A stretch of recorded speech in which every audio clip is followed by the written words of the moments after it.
Hello friends, मैं जय विरुष्ट आप सभी का आपके अपने यूट्यूब चैनल मैथ्स मस्ती और साइंस पर बहुत बहुत स्वागत करता हूं। फ्रेंड्स, आज हम जानेंगे प्रश्नावली 4.1 की प्रश्नों को हल करना, द्विघात समीकरणों को चेक करना कि ये द्विघात समीकरण है या नहीं है। तो फ्रेंड्स, वीडियो में आगे बढ़ने से पहले जिन्होंने अभी तक चैनल को सब्सक्राइब नहीं किया है वो चैनल को सब्सक्राइब कर लेंगे,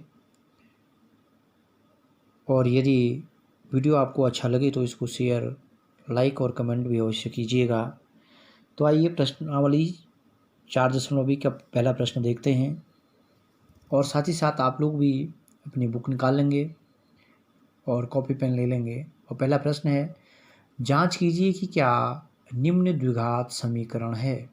हमें चेक करना है, ये पहला हमारे पास दिया हुआ एक सर्वसम्मिका लिखी हुई है यहाँ पे, या ये सर्वसम्मिका के रूप में, या आप कह सकते हैं कि एक समीकरण लिखा है हमारे पास। ठीक है, हमें चेक करना है ये द्विघात समीकरण है या नहीं है। तो यहाँ पे इधर को देख रहे हैं तो x+1 का होल स्क्वायर ये अपने आप में एक सर्वसम्मिका है, और कौन सी है, a+b का होल स्क्वायर। ठीक है, तो सबसे पहले हम इस सर्वसम्मिका को खोल लेंगे, इसका विस्तार कर लेंगे। ठीक है, विस्तारित रूप में लिखेंगे, यानी ब्रैकेटों को हटाना है।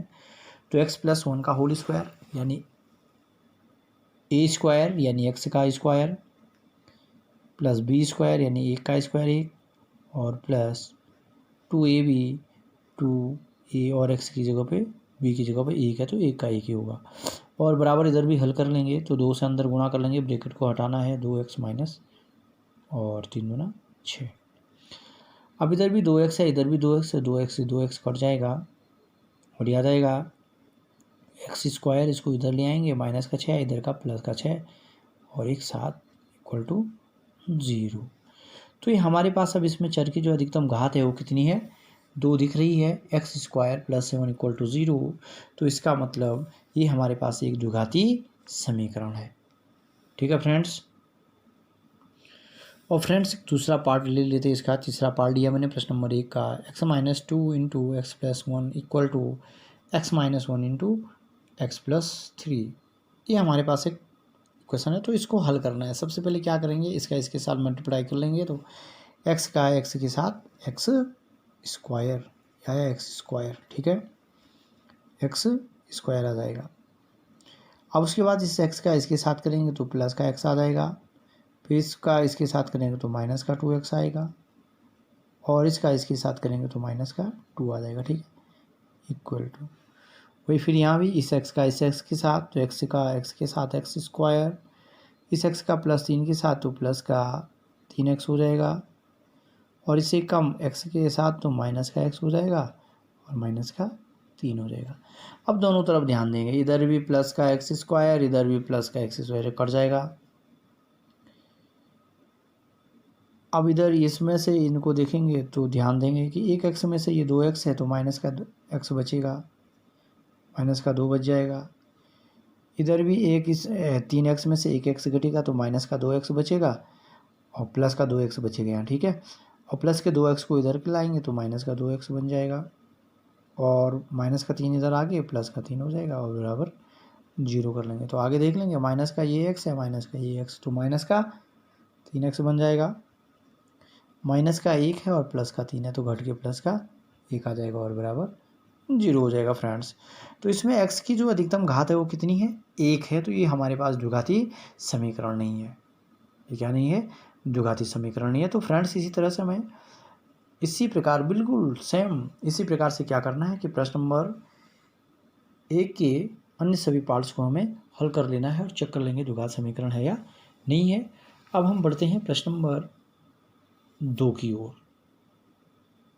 तो फ्रेंड्स प्रश्न नंबर 2 के पहले पार्ट्स को देखेंगे।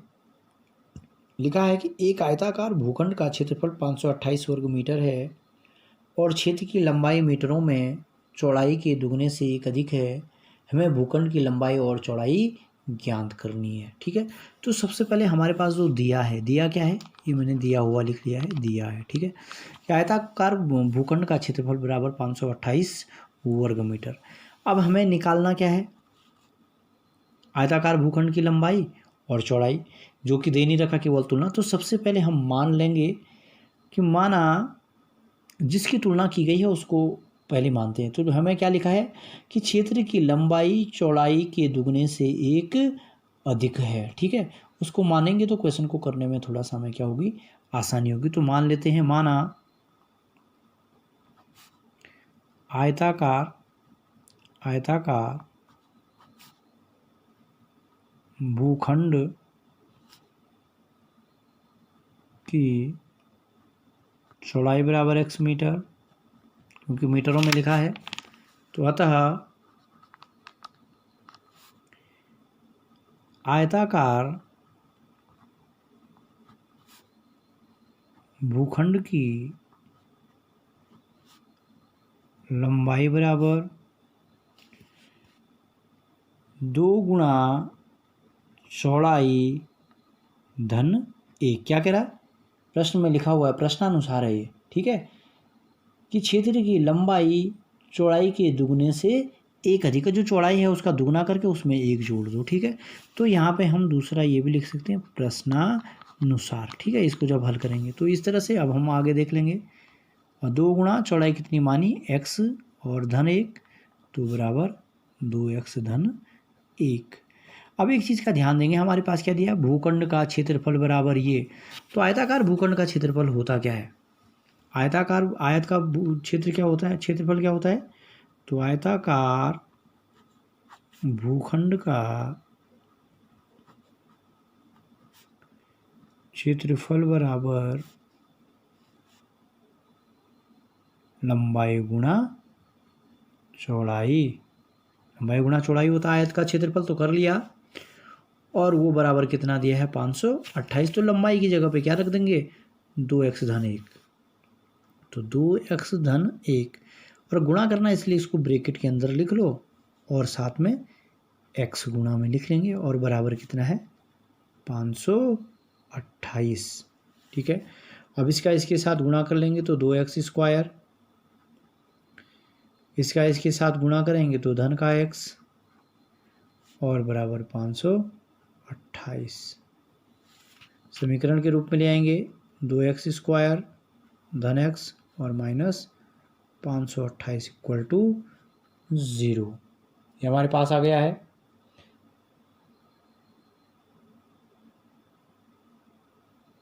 ठीक है। और फ्रेंड्स देखते हैं इसमें कि हमने ये समीकरण हमें मिल गया है कि 2x स्क्वायर धन x माइनस 528, लेकिन जो हमारे पास प्रश्न में लिखा है वो केवल इतना ही लिखा था कि निम्नलिखित स्थितियों में को द्विघात समीकरणों के रूप में निरूपित कीजिए। हमें केवल इसका द्विघात समीकरण बनाना था, ठीक है। लंबाई और चौड़ाई हमें ज्ञात नहीं करनी है। लेकिन मानिए फ्रेंड्स हमें इसकी लंबाई और चौड़ाई अगर निकालनी है तो क्या करेंगे, तो आइए देखते हैं। हमें इनकी लंबाई और चौड़ाई ज्ञात करनी है। हो सकता है कि इसमें हमारे पास प्रश्न नंबर 1 में केवल इतना ही दिया, द्विघात समीकरणों के रूप में लिखिए, लेकिन कहीं पे ये प्रश्न में पूछ लिया जाता लंबाई और चौड़ाई अगर हमें पूरी ज्ञात करनी है तो हमें इसकी लंबाई और चौड़ाई को ज्ञात करना है। तो फ्रेंड्स सबसे पहले हम क्या करेंगे, जो हमने अभी तक की विधियाँ पढ़ी है गुणनखंड विधि, उस विधि का इस्तेमाल करने की इस पर क्या करेंगे, कोशिश करेंगे। तो आइए देखते हैं कैसे हल होगा, मैं आपको बताता हूँ। तो इसमें हम क्या करते हैं, सबसे पहले ए और सी का गुणा कर लेते हैं, ठीक है, ए और सी का। तो जब ए और सी का गुणा करेंगे तो 8 दूना 16 का 6, यहीं पे लिख रहा हूँ मैं, ज़रा ध्यान देंगे, 8 दूना 16 का 6। फिर उसके बाद इस 2 यानी कैसे गुणा करना था हमें, 2 गुणा 528, ए और सी का गुणा करके लिखते हैं, ठीक है। तो 2 8 16 का 6, 2 दूना 4, 1 5 और 2 पंचे 10, ठीक है। अब इसके क्या करने हैं, अभाज्य गुणनखंड करने हैं। ये हम किन में पढ़ चुके हैं, गुणनखंड विधि में, गुणनखंड करने में पिछले पार्टों में अध्याय 2 में भी पढ़ चुके हैं और 9 में भी हम इस चीज़ को पढ़ चुके हैं। अन्य प्रश्नावली में तो पढ़ा ही होगा वो पिछले, लेकिन जो अभी हाल का ही है। तो सबसे पहले इसका अभाज्य गुणनखंड करना, सबसे छोटी संख्या 2 है, 2 से कर लेंगे। वही 2 पंचे 10, 2 दूना 4, 2 8 16। फिर वही 2 से करना है क्योंकि इकाई के स्थान पर भी 8 है। 2 दूना 4, 2 छके 12, 2 चौको 8। फिर इकाई के स्थान पे 2 है, फिर से हम कर सकते हैं, 2 से करेंगे, 2 एकम 2, 2 तियां 6, 2 दूना 4। फिर वही 2 से कर लेंगे, ये है 2 छके 12 और 2 छके 12। फिर वही 2 से कर लेंगे, 2 तियां 6 और 2 3 6। अब 2 से तो जाएगा नहीं, तो अगली अभाज्य संख्या इससे बड़ी 3 है, 3 से कोशिश करेंगे, 3 एकम 3 और 3 एकम 3। फ्रेंड्स 11 भी अपने आप में क्या है, अभाज्य संख्या है, क्योंकि हम अभाज्य गुणनखंड कर रहे हैं। और फ्रेंड्स जो ये गुणनखंड निकल चुके हैं, अब इन गुणनखंडों का हमें 2 ऐसा जोड़ा बनाना है कि गुणा करके तो हमें ये चीज़ आ जाए, ठीक है, ये। और लेकिन जोड़ और घटाने पे हमें ये प्राप्त होना चाहिए, चाहे हम उनको जोड़ें और चाहे हम घटाएं, ये हमें मिलना चाहिए जोड़ने पे या घटाने पे। तो ये हमें माइनस का है, ये प्लस का है, तो यहाँ पे क्या है, जब ये माइनस प्लस है इन चिन्हों का भी अंतर पड़ता है। तो हम इन अभाज्य गुणनखंड जो हमारे पास दिए हैं 2 जोड़ा बना लेंगे कि कैसे होगा इनमें, ठीक है। तो आइए फ्रेंड्स जोड़ा बनाते हैं 2। और फ्रेंड्स देखेंगे एक बार यहाँ पे सबसे पहले जो x है, x का गुणांक चाहिए, तो x का गुणांक क्या है, 1 है। तो इनका ग्रुप बना लेंगे, कोशिश करेंगे कि हम 11 तियाँ 33, ठीक है, 11 और इनका ऐसे ही कोशिश करेंगे 11 तियाँ 33। अब इनका देखेंगे 2 दूना 4, दूना 8, दूना 16, दूना 32, ऊपर वाले का 32 आ रहा। अब 33 में से अगर 32 को घटाएंगे तो क्या बचेगा, 1 बचेगा। तो यहाँ पे इसी तरह से, क्योंकि हमें प्लस का चाहिए इसलिए 33 में से 32 को घटाएंगे, तो यहाँ पे लिख लेंगे 2x² प्लस 33x, 2 भागों में इसको डिवाइड कर लेंगे, और माइनस 32x और माइनस 528 बराबर 0। अब 2 पार्ट्स कर लेंगे, चाहे इन 2 का एक पार्ट्स बनाओ और इन 2 का ये बनाओ, या इसको इसके साथ पार्ट्स बना लो, जैसा भी आपको सही लगता है, ठीक है। दोनों तरफ से उत्तर आ जाएगा, उत्तर आने में कोई आपको समस्या नहीं होने वाली है, ठीक है।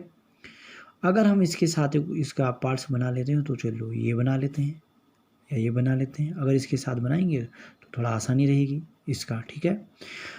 और अगर इसके साथ बनाएंगे तो यहाँ पे कुछ कॉमन नहीं आ रहा है, केवल x कॉमन ले लेंगे, दोनों में होना चाहिए, अंदर बचेगा 2x धन 33, ठीक है। यहाँ पे हमें क्या चाहिए, यहाँ 2 भी चाहिए, तो यहाँ फिर हम 33 है। तो यहाँ 2x करने के लिए क्या करना पड़ेगा, हमें 16 कॉमन आएगा हमारा। माइनस को अगर हम, क्योंकि अंदर प्लस का चाहिए, माइनस का 16 अगर कॉमन लेंगे तो ये 2x बच जाएगा, और फिर वही प्लस का 33 आ जाएगा ये, ठीक है, प्लस का 33 आ जाएगा। इस तरह से आप इसको करके भी देख सकते हैं, ठीक है। 16 कॉमन आ जाएगा तो प्लस का 33 आना, क्योंकि 16 से इसको 33 को गुणा करके फिर क्या आना चाहिए, 528 आना चाहिए। तो देखेंगे, और 16 16 32 16 48 का 8 बचा 4, और 16 48 और 4 52 आ गया। अब इनको ये फिर दोनों में कॉमन है तो इसको कॉमन ले लेंगे, 2x प्लस 33 हमने कॉमन ले लिया एक ब्रैकेट में, और दूसरे में x माइनस 16 आ जाएगा, x माइनस 16 बराबर 0, ठीक है। अब 2x प्लस 33 और x माइनस 16 है, इन दोनों को अलग अलग क्या करेंगे, 0 के बराबर ले लेंगे, क्योंकि हमें अल्फा और बीटा निकालना है, तो दोनों को अलग अलग लिख लेते हैं बराबर 0, ठीक है। और यहाँ से जब हम 2x और इसको हल करने की कोशिश करेंगे तो 2x बराबर क्या आ जाएगा, माइनस का 33, और x बराबर आ जाएगा माइनस 33/2। तो फ्रेंड्स एक बात, जहाँ हम लंबाई की बात करें तो माइनस में, ऋणात्मक में तो हो ही नहीं सकता लंबाई, ठीक है। ऋण चिन्ह के साथ नहीं हो सकता, मतलब ये वाला हमारा मान नहीं हो सकता, x का चौड़ाई ये नहीं निकल सकती। दूसरा मान है x माइनस 16 इक्वल टू 0, तो x इक्वल टू प्लस का 16। तो फ्रेंड्स ये चौड़ाई हो जाएगी, चौड़ाई बराबर कितना हो जाएगा, चौड़ाई बराबर 16 मीटर, ठीक है। मैंने कह दिया है, अगर माइनस चिन्ह के साथ आता है तो हमारी लंबाई कभी नहीं, चौड़ाई लंबाई जो भी निकल रहा कभी नहीं हो सकता है, ठीक है। प्लस के साथ निकला, x चौड़ाई माना था इसलिए x का मान 16, और लंबाई बराबर क्या लिखा था, 2 गुणा x धन 1, 16 गुना 32 और 1 33, ठीक है। ये तो 33 मीटर आ गया इसकी लंबाई। तो समझ गए फ्रेंड्स, इस तरह से हम किसी भी द्विघात समीकरण को बना के और गुणनखंड विधि के द्वारा जो हो पा रहे हैं उनको हम क्या कर सकते हैं, बिल्कुल ही हल कर सकते हैं। तो आइए इसके अगले प्रश्न पर आगे बढ़ते हैं। तो फ्रेंड्स आगे बढ़ने से पहले यदि आपको वीडियो पसंद आ रहा है तो वीडियो को लाइक शेयर और कमेंट भी करते रहें, और साथ ही एक बार पुनः आपको याद दिलाना चाहूँगा, जिन्होंने अभी तक चैनल को सब्सक्राइब नहीं किया है वे चैनल को भी सब्सक्राइब कर लेंगे। अब प्रश्न नंबर 2 का जो अगला भाग है उसका हमें क्या करना है, द्विघात समीकरण बनाना है। ठीक है, तो लिखा है 2 क्रमागत धनात्मक पूर्णांकों का गुणनफल 306 है, हमें पूर्णांकों को ज्ञात करना है। 2 क्रमागत धनात्मक पूर्णांकों की बात कर रहा है, क्रम से आने वाले। तो माना पहला पूर्णांक बराबर x।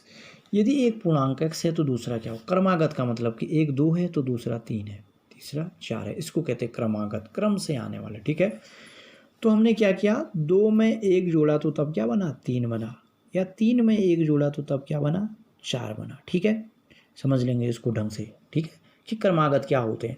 तो ऐसे ही हमने अगर माना पहला पूर्णांक x माना तो दूसरा क्या होना चाहिए, क्या प्राप्त करके किया, जब 2 में 1 जोड़ा तब 3 प्राप्त हुआ। तो ऐसे ही इसका जो अगला क्रम होगा x धन 1 होगा। समझ गए फ्रेंड्स।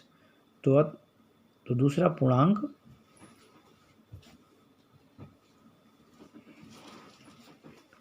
बराबर x धन 1। अब प्रश्नानुसार की बात करते हैं।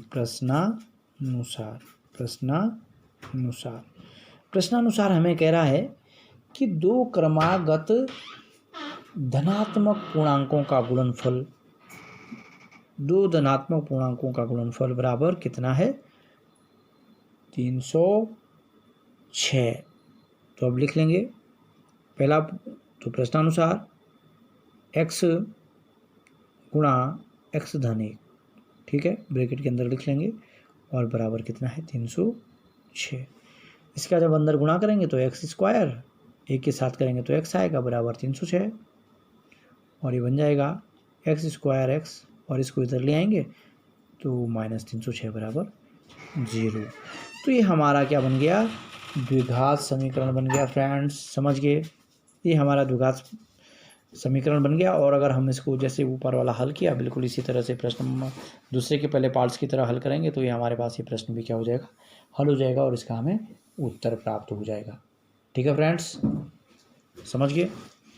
अब आते हैं हम प्रश्न नंबर 2 के तीसरे पार्ट्स पे। ठीक है, कि प्रश्न नंबर जो हमारे पास अगला है उसका तीसरा पार्ट, प्रश्न नंबर 2 का तीसरा पार्ट, इसमें लिखा है, देख लेंगे अपनी अपनी बुकों में भी ध्यान से देखेंगे, कि रोहन की माँ उससे 26 वर्ष बड़ी है, उनकी आयु का गुणनफल अब से 3 वर्ष पश्चात 360 हो जाएगा, हमें रोहन की वर्तमान आयु ज्ञात करनी है। ठीक है, रोहन की वर्तमान आयु क्या करनी है, ज्ञात करनी है, लेकिन हमें केवल द्विघात समीकरण तक ही बनाना है, उनकी आयु को नहीं निकालना है इसमें। ठीक है, तो सबसे पहले प्रश्न में ध्यान देंगे कि लिखा है रोहन की माँ उससे 26 वर्ष बड़ी है। तुलना किससे की गई है, रोहन से की गई है। तो फ्रेंड्स मैंने कहा जिससे भी तुलना की जाती है सबसे पहले उसको मान लेते हैं हम। ठीक है, तो प्रश्न नंबर 2 का तीसरा भाग है। ठीक है, तो रोहन से तुलना की गई, तो सबसे पहले क्या लेंगे, माना रोहन की आयु बराबर x वर्ष। तो प्रश्नानुसार, क्योंकि प्रश्न के अनुसार क्या है, रोहन की माँ की आयु निकालनी है, तो प्रश्नानुसार रोहन की माँ की आयु बराबर क्या हो जाएगा, रोहन से कितने वर्ष बड़ी है, 26, तो रोहन की x है तो x धन 26 वर्ष। ठीक है, ये हमारे पास रोहन की आयु और रोहन की माँ की आयु है। अब इसमें तुलना, एक और तुलना की गई कि उनकी आयु का गुणनफल अब से 3 वर्ष पश्चात 360 हो जाएगा। तो सबसे पहले अब से 3 वर्ष पश्चात हम इन दोनों की क्या कर लेंगे, आयु निकाल लेंगे। तो फ्रेंड्स आज रोहन की जो आयु है वो कितनी है, x वर्ष है, तो अब से 3 वर्ष पश्चात कितनी हो जाएगी, तो अब से 3 वर्ष पश्चात रोहन की आयु बराबर, सपोज आज रोहन 5 वर्ष का है तो 3 साल बाद कितने का हो जाएगा, 5 और 3 8, यानी जोड़ देंगे, तो वही इसमें करना है। आज 5 की जगह पे x है तो यहाँ पे लिखा x धन 3 वर्ष। ठीक है, और इसी तरह से 3 वर्ष पश्चात रोहन की माँ की, तो अब से 3 वर्ष पश्चात रोहन की यहाँ पे माँ की आयु बराबर, अभी वर्तमान आयु क्या है, x धन 26 वर्ष, ठीक है। तो 3 वर्ष पश्चात यानी अभी x धन 26 है, तो x धन 26 धन 3 बराबर x धन 29 वर्ष। ये रोहन की माँ की आयु होगी 3 वर्ष पश्चात, ठीक है। तो ये रोहन की वर्तमान आयु है और 3 वर्ष के बाद रोहन की आयु x धन 3 वर्ष, माँ की आयु x धन 29 वर्ष, ठीक है। तो अब आते हैं प्रश्नानुसार पर। प्रश्नानुसार अब से 3 वर्ष पश्चात उनकी जो आयु का गुणनफल है, उनकी आयु का अगर हम गुणा कर लेंगे तो कितना होगा, बराबर 360, ठीक है। उनकी आयु का अगर हम गुणा करें तो 360 होता है। तो उनकी आयु का गुणा करना है हमें, उनकी 3 वर्ष पश्चात उनकी आयु का गुणनफल बराबर, यहाँ पे लिख भी सकते हैं कि 3 वर्ष पश्चात उनकी आयु का गुणनफल बराबर 360। तो अभी जो रोहन की आयु है x धन 3 वर्ष है और गुणा रोहन की माँ की आयु x धन 29 वर्ष, जो 3 वर्ष पश्चात की आयु निकली है, ठीक है। बराबर कितना होना चाहिए, 360। अब इसको हल कर लेंगे, इस x का इसके x के साथ तो x स्क्वायर और इसका इसके साथ धन 29x, इस 3 का इसके साथ धन 3x और इसका इसके साथ, तो 3 में 27 का 7, 3 दूना 6 और 6 और 2 8 बराबर 360, ठीक है। अब इनको क्या करना है, हमें आगे हल करेंगे जब तक कि द्विघात समीकरण के रूप में ना आ जाए, तो देख लेंगे। बराबर में कितना है, 360। तो ये x स्क्वायर धन इन दोनों को जोड़ेंगे 29 और 3 32x धन 87 बराबर 360। अब इस 360 को भी इधर ले आएंगे तो x स्क्वायर धन 32x धन 87 माइनस 360 बराबर 0। अब 360 में से 87 को घटा देंगे तो याद आएगा x स्क्वायर धन 32x, और हमें जब ये घटाएंगे तो 10 में से 7 गया 3, 10 में से 7 गया 3, हमारे पास यहाँ पे बचा 15 और 15 में से 8 घटाया तो और 8 7 15 और यहाँ पे बचा 2, तो 273 बराबर 0। तो ये हमारे पास द्विघात समीकरण बन गया, ठीक है फ्रेंड्स। और आगे चाहेंगे तो इसके पहले पार्ट्स की तरह रोहन और उसकी माँ की आयु का हम क्या कर सकते हैं, अलग अलग आंकलन कर सकते हैं। तो फ्रेंड्स अब आगे बढ़ते हैं प्रश्न नंबर 2 के चौथे पार्ट पर, प्रश्न नंबर 2 के चौथे पार्ट पर, ठीक फ्रेंड्स। तो ध्यान देंगे, प्रश्न नंबर 2 का जो चौथा पार्ट है वो लिखा है, एक रेलगाड़ी 480 किलोमीटर की दूरी समान चाल से तय करती है। यदि उसकी चाल 8 किलोमीटर प्रति घंटा कम होती तो वह उसी दूरी को तय करने में 3 घंटे अधिक लेती। हमें रेलगाड़ी की चाल ज्ञात करनी है, ठीक है। तो सबसे पहले हमारे पास रेलगाड़ी की चाल ज्ञात करनी है, तो क्या लिखते हैं, क्योंकि ज्ञात नहीं है तो माना रेलगाड़ी की चाल बराबर, सबसे पहले रेलगाड़ी की चाल लिख लेंगे, माना रेलगाड़ी की चाल बराबर x किलोमीटर, ठीक है, किमी प्रति घंटा, ठीक है। क्यों x किलोमीटर प्रति घंटे की चाल से चल रहा है। उसके बाद हमारे पास दिया है रेलगाड़ी जो दूरी तय करता है, तो रेलगाड़ी के द्वारा नोट कर लेंगे, दिया है रेलगाड़ी द्वारा तय की गई दूरी बराबर, तय की गई दूरी बराबर, तो तय की जो रेलगाड़ी के द्वारा दूरी तय की गई वो कितनी है, 480 किलोमीटर। 480 किलोमीटर की दूरी समान चाल से तय करता है। तो हम क्या करेंगे, इसमें चाल बराबर दूरी बटे समय का करेंगे, तो चाल बराबर दूरी बटे समय। तो आप देखेंगे कि प्रश्न में कहीं पे भी समय नहीं दिया हुआ, ठीक है, तुलना समय में जरूर की, तो इसको समय के रूप में लिख लेंगे। तो समय बराबर दूरी बटे चाल, तो इसको बराबर क्या लिख सकते हैं, समय बराबर दूरी कितनी है, दूरी है 480 और चाल कितनी है x किलोमीटर। ठीक है, तो समय बराबर इस दूरी को तय करने में जो समय लेगा वो 40x/x समय, इतना समय लेगा उसके पास। साइज घंटे में दे रखा तो यहाँ पे समय घंटे लिख लेंगे। ठीक है, सीधे घंटा लिख लो तो बात हो जाएगी। उसके बाद प्रश्नानुसार आते हैं कि यदि प्रश्नानुसार कह रहा है कि यदि रेलगाड़ी की चाल, ये प्रश्नानुसार की बात हो रही। ठीक है, प्रश्नानुसार यदि रेलगाड़ी की चाल, यदि रेलगाड़ी की चाल, यदि रेलगाड़ी की चाल क्या की जाए, 8 किलोमीटर प्रति घंटा कम होती तो, 8 किलोमीटर प्रति घंटा कम होती तो रेलगाड़ी की नई चाल बराबर, तो रेलगाड़ी की चाल बराबर तो क्या हो जाएगा, 8 किलोमीटर कम कर देंगे तो x माइनस 8 किलोमीटर प्रति घंटा, ये हो जाएगी उसकी नई चाल।